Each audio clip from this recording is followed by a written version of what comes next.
So, Alex, let's start with you.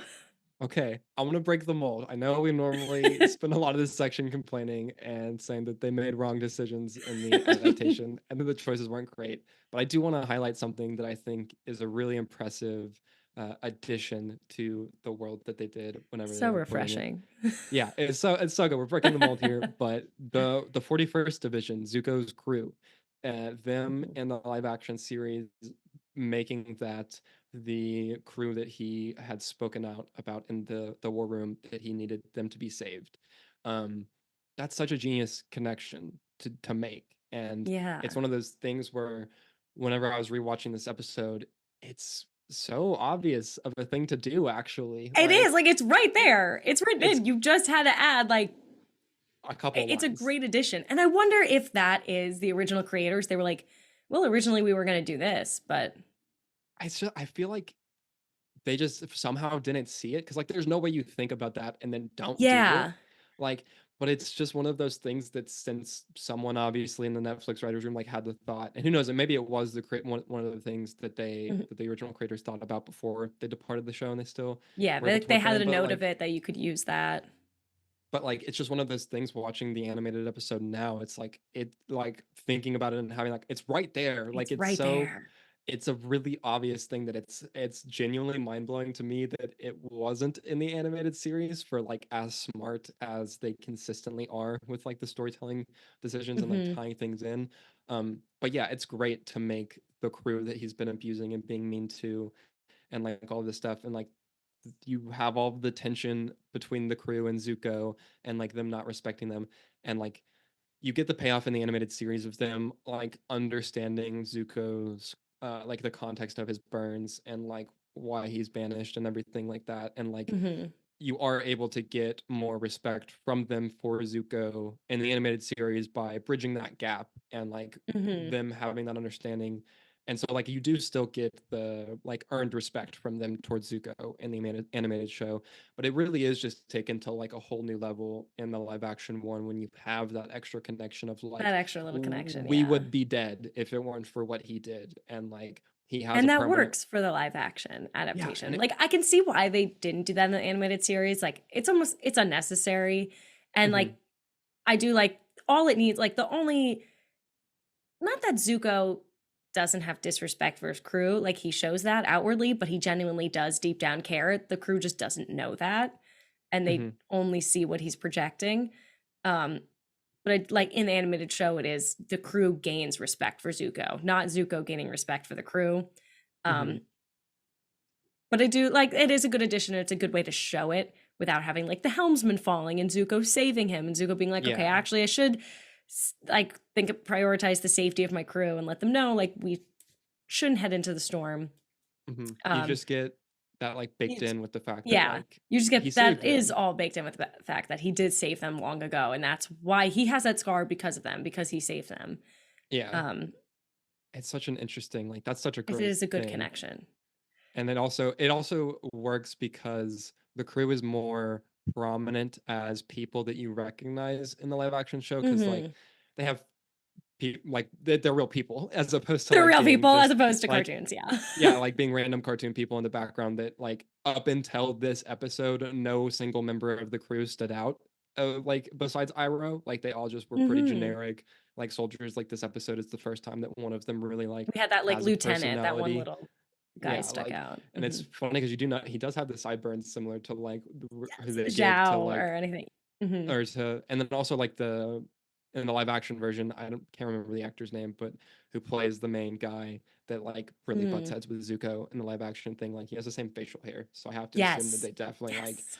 took the same thing but like Hmm. this is the first time in the animated show that any of them really has a personality and stands out as like an individual as opposed to just like Zuko's crew that he's a jerk to Hmm. um Yeah, just like kind of like stormtroopers. Like they don't really have a personality. yeah They're like not they're there individuals. They're yeah. there until And so it then. does make sense to like further emphasize that in the live action show because you are seeing them as people the whole time and they do like drama. And also I'm sure it goes hand in hand with the fact that like they had this revelation planned for later in the season. So obviously they're gonna make Hmm. the crew more like have more personality and be more involved and like really like drum up that tension between the two of them, between Zuko and his crew. But yeah, Mhm. that's just such a smart change to do, honestly. That's Like, like one of those changes where I'm like, that makes sense and it's mhm. good. Because some of the See, changes were like, that makes sense, but eh. eh.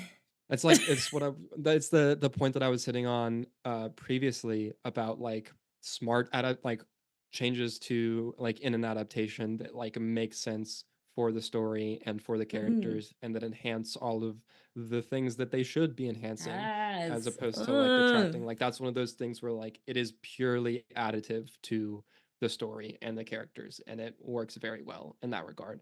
So yeah, I loved that. That's a great like that's amazing. That's a Mhm. very cool thing. Definitely, I think by far my favorite change that That the was a live good action change. show I did like made. that. That was, I was like, all right. Impressive. Yeah, it's good. Impressive. Like you got me there. You got me there. Hmm. That's pretty good. I didn't mind, not that I loved it.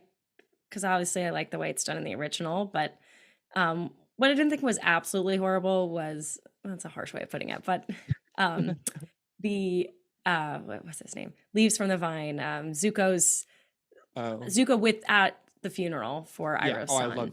I love Like that that's part. early on. We learned that early on that I mean we Hmm. do know that because at the end of this season we find that out. Hmm. Because as Zuko is leaving to go into the Northern Water Drive. We'll get there. We'll get there. We'll get there. But Iroh says something about his son, and you Yeah. remind me of my dead son. Like, Hmm. oh, Yeah. No, ah, I spilling did that boy. also love that moment in the live. That's the one moment in the live action series that got me to cry. I like Yes. that got when Zuko comes back and actually says what he feels and like sits down next to Ah! Iroh. I was like, oh, okay, you got me. And that Um, version of Leaves from the Vine, and it like uh, harmonizes. yeah, it was good. It I was real cried. good. The rest of the stuff though that's different in this episode, uh, um, the Because main first of all, thing, we see Aang's backstory at the mhm, start, yeah, which I know you were going to bring up, hmm, that it worked so well in the animated series having that reveal later because it's like solving a puzzle and finding a clue and you get hmm, that oh moment, that aha, it all connects, yeah. and it brings you back to the first episode It's at again oh, like it's and I said this in the first episode, it's that you should start your story as close to the inciting incident as possible. The inciting incident of the story is not Aang going into the avatar state and the iceberg, it's him coming out of it. We don't need to spend bars. 35 or 40 minutes prior to that. We don't need that information yet. It's not relevant. It's more Exactly. relevant and more impactful to get that information after we've spent time with him. We know who he is as a character. We understand that he's got problems. He's felt these burdens of responsibility. And so now then we get, like you were just saying, this puzzle piece that slots in and his whole character Mhm. coalesces. And you really understand why he is the way that he is in a much Mhm. bigger picture way than you did at the start. You don't need that. You don't need to front load the show with that. You should trust your Yeah. audience. The kids cartoon from 2005 did. Like Yes. you can trust them to just like be along for the ride because you started the story where you And like needed to start the story you as opposed want to the audience having questions that want to be yeah. answered. You want to leave your audience being like, "Oh, why are we here? Why is that? I want to stay and figure that out." Ooh, Hmm. like I'm going to watch it. Like there's been some shows I've watched where I'm like, "This is horrible," but I just want to know why this is that way. Like I And so you just want keep to know the watching. answer to this question. So you keep watching. Yeah. That's It's like yes. that's one of the crazy like storytelling 101 things that they don't employ in the Netflix show. Like there's so many 101 things that they do where it's super telegraphed, but the one of like keep a hook for your audience to keep watching is not there. Like they Yeah, just like what? it's because they bake in the assumption that you're an Avatar fan, so you're gonna watch it. That's why you want to keep watching and get through the whole thing. Which Yeah. annoyingly, you got me. Like, Like like yeah, you're right. yeah, Like it doesn't hurt that we're doing a mm, podcast where we had to cover it, but like it's yeah. like it's just the thing of it's the importance of structuring your story in a way that makes sense for the characters and the reveals and the timing of those types of things. Mhm. And again, what you don't show is as important as what you do show, and when you show it is also equally as important. And that Yeah. again comes into the other main thing that's a big change in this episode compared to its live action thing that I don't like, which is the duel between Zuko and Ozai. One, Yes. we see Ozai constantly throughout the first season, like just He out there. looks so I'm sorry. Love the actor though. Oh, Mm. he's great. Um He's so cute. Yeah, Uh, 100%. but the way they show him so much, he becomes like a campy kid show villain. Which is Even though in the ironic kids show where he's a villain, he and doesn't come off campy. because He it feels can't more be ominous. Like you have ominous. Mark Hamill hamming it up as the evil ruler of the world, essentially, and Yeah. he's less campy than the live And action more version. realistic than this live action version feels like I'm watching A friggin' caricature, a caricature. I feel like I'm watching Looney Tunes. Or yeah, and what's it's the show with the girl with the pink wig and the uh, um oh my mm, god, but nope. that show. That one. I'm sure someone watching or listening He's like the knows. fitness guy too. Oh my god. No, it's gone. I have I no really can't idea. think of that. But it was a kid show, but he seems like a villain from that. And Yeah, and it just and so you're showing him the whole time. So you one don't get the what we spent like 15 minutes talking about how great it is that he's just in shadow the whole time and like super ominous and just this force as opposed to being like a person, right? sorry, You it's lose Lazy that. Town. Oh, that makes sense. That was going to kill me. I'm sorry. I had to look that up. He looks like a Lazy Town villain. That tracks. Yeah. Yeah. Um, but like you lose the him being more than a person thing because we've spent the entire season with him. Yes. Like we see him so much. And so And you also lose that. we don't see him do anything. He does not leave the confines of this castle. Yeah. It And doesn't really then affect anything besides also Zuko fights back in the live action show for which the what? reason he gets banned It's because he didn't is fight because back. he doesn't fight. Like the Agni And that's Kai made is his punishment clear. for like disrespecting him, but like he's banished because he doesn't fight back in the Agni Kai. Like there's multiple things going on there. Like they're not one and the same. And Hmm. they have him fight back in the live action show because they need the action choreography. I feel like is the reason they have that happen. Yeah, they're like, we And won't it's like fight. again, it's just like It's such a doing big the point that he doesn't fight back. He doesn't want to fight his father. yeah, and He's it's not a them. fighter. He's a pacifist. Yeah, he really is like at heart. Like he doesn't want to like he wants to find the other solution, like the other way. Hmm. And it's again them doing the thing of like they're porting the thing over, they're adapting the thing, but they're missing the point of the thing.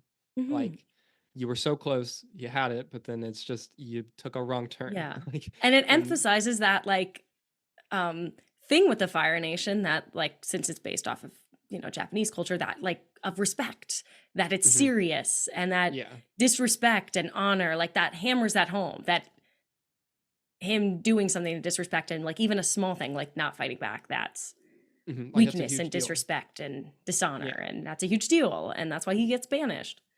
They have the shot of Azula like loving what she's saying, so like I'll give him credit for that, I guess, Yeah. even though like but then we still lose the other impact though of being like who the hell is this, because we know exactly who this is. We spent like 5 episodes with her at this point already, like she's been in like all of Yeah, them, she's been so in a like lot of things. Ooh, like sorry, my you kind of AirPod fell lose off. that. But like it's just they missed it, they missed the point of what was It going was on there. right. It was like right here, and they just did that. They just they pulled like the gang flying over Zuko's ship at the end of the episode. Literally, they're like, They did yeah. that. Like, and it's like, all right, I mean, I guess. They also literally show him burning Zuko, right? Like I'm not just imagining that. Like they do have the I feel like they have the camera above Ozai's shoulder and he like goes in and burns his and like you're just watching him burn his face. Like That's actually a good question. I think you see it just before it happens, but I don't think you and actually then they see cut. him. It might Then be they one of those cut. things where like my brain is putting in that shot that might not have actually been there, Yeah, but it's still it's just a I think they get mishandling. closer to it. Definitely, It's just again though it's just a mishandling of the whole situation and like seeing that and they were so close but they were so also close, a little far away. but also way over Oh there. yeah, like a little and it's just wild too because we don't like it's interesting because there's no direct live action like comparison for this episode because this Yeah, episode is just backstory stuff which they in slot into throughout, they different scatter it parts. throughout. But I love Yeah, it all in one part. Like I love that we get this. What, you episode lose 11? 11 episodes in, we're getting backstory. so halfway through the Which season because that is halfway through the 22, season. right? Yeah. So they've found a way to keep you hooked in. They found a way to Mhm. still keep you questioning and to establish things. So when you do see this backstory, you understand why everything matters and why everything hits hard. Like if you just see it straight up, you're like, you don't know why you need to know these things, or you don't know why you're being shown these things. You're They just like, lose their "Okay, oomph. They that's" lose the impact. yeah. It's so perfect to show it this late in the series because then you're like, "Oh, that's why Mhm. he's that way. That's why he does this. That's why this person does this." And you're like, "I put the Yeah. puzzle together. It's exciting. Like, I And am then rewarded as a viewer instead of being also, punished." like, scattering it the way that they do, you lose what we spent a decent amount of time talking about, of like the back and forth between seeing it with Zuko and Aang at the same time is Yes, so perfect. It's such important. a great way for them to combine that and show that and like reveal it like you were saying at the right time, but then like showing the two like primary characters of the show and like how they relate to each other and Yeah, their like the backstories at the same time is important because and that's when how the they're, like, audience needs it. fated to Yeah, like how cross intertwined they paths. are, and like Iroh Mhm. emphasizes like the Avatar gives Zuko hope, and so like having that contrast in the same episode in the same 20-minute span, Yes. as opposed to we get the Storm stuff at the very beginning of the show, and then the Zuko Yeah. stuff like later on. I don't remember exactly which episode it happens in, but I like don't remember either, yeah. five or six, not five. Don't make Five's me a go spirit back. Please world, don't make so me go like back. I want to guess like 6 or 7 probably is when it happens, but like Mhm. it's like that's so much distance. That's like hours of Yes. stuff happens in between Yeah. you seeing them, so you lose the impact of them being right next to each other and in that close proximity, which is again like structurally very important to the Mhm. reveals, and so that's just gone. So there's that. It's This is just why I so front loaded sad. with the thing that I liked. Yeah. That's a great idea. Yeah, That was, yeah, refreshing. yeah, Um, but I yeah, don't know. it's really sad. We do miss that, like I do love that Aang and Zuko are kind of not that they're parallels or foils, but they connect them so deeply in the show. Like, they are fated to intertwine. Mhm. Their stories are while not directly tied together, they still Are it's like they yeah, are the I mean, they're like they're the what's the both word I'm important. looking for? Yeah, they're both important and they're both the thing that will restore their respective nations to what they can be. Like Yes. Aang is the one who obviously brings Mhm. back the airbenders and the air nation, and like Mhm. Zuko is what the fire nation needs ultimately. Needs like And so what like it should be after all of yeah. this. And so you're seeing their like how they're able to be set on that path, why they Mhm. like get there and the building blocks of that. And you get it after you spent a decent amount of time with them. And so you already Yeah. like know them in a pretty decent way, in a good way. But then like you were saying, the puzzle pieces just click into place perfectly They and don't you click really get together. and then it just sets up the full trajectory of like where they will go from here and like how they grow from Yeah. here. And like it's perfect And the again, way that just they do it. like hammering home that one line, I want to talk about that more about Iroh saying that the Avatar gives Zuko hope. Mhm. Like that the Avatar is doing what he's supposed to be doing, even for his villain, his Yes. enemy per se, is like the Avatar is even Inspired. working, inspiring him and giving Mhm. him hope and And he doesn't even realize that that's what it is, that doesn't that's what's even happening. realize. Yeah. Like, he doesn't view that really as hope. Like, he does, he's like, "The Avatar is my one hope for, like, being able to Mhm. get," but, like, he doesn't mean it in In the same yeah. way. Like, he doesn't mean it in the way that it It's like, actually "Oh, is thank for God we him. have the Avatar." It's like, "Ah, this is my He ticket views out." yeah, he's like, it's the means to an end as opposed to, Yeah. like, being the end. Ugh, it's incredible. Bars! Hey, Aspect listener. Enjoying the show? Then be sure to subscribe here on The Aspect so you never miss an episode. And check out more episodes and clips on our playlist here.